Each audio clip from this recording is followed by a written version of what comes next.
it-tranzizzjoni fis-settur tal-enerġija li esperjenza pajjiżna fl-aħħar 20 sena se jara li tniġġis f'dan il-qasam jonqos b'77% sal-2030.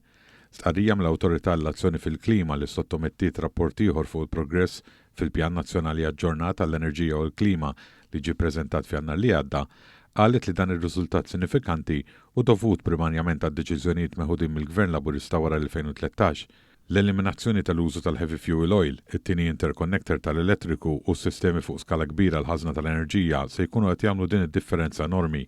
Tant li l-awtorità qalet li sa 5 snin oħra iżjed minn 3/4 tniġġis se kien hemm fl-2005 se jiġi eliminat, waqt li s-sem tal-enerġija rinnovabbli se jikber sa kważi 25% mill-konsum nazzjonali. Sal-2013 il-produzzjoni minn sorsi alternattivi kienet laħħaq biss 3.76%, waqt li sal-2023 din żdiedet bi kważi 5 darbit iżjed għal 15.08%.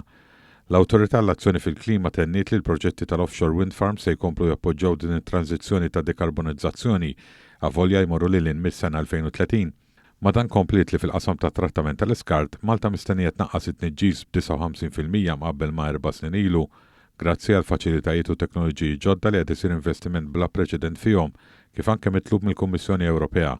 L-istqarrija tal-Awtorità tkompli l-waqt li l-akbar kontributur għat-tniġġis pajjiżna jibqa' trasport, pajjiżna rnexxielu javvanza wkoll permezz tal-promozzjoni favur vetturi elettriċi, infrastruttura aħjar u riformi fil-mobilità.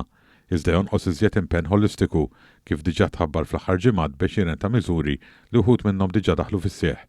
L-Awtorità ħabbret ukoll li minnaħa tagħha tiżviluppa pjan nazzjonali ta' adattazzjoni xprunat minn assessjar dwar ir-riski ta' vulnerabilità bilan li pajjiżna jsaħħaħ ir-reżiljenza klimatika.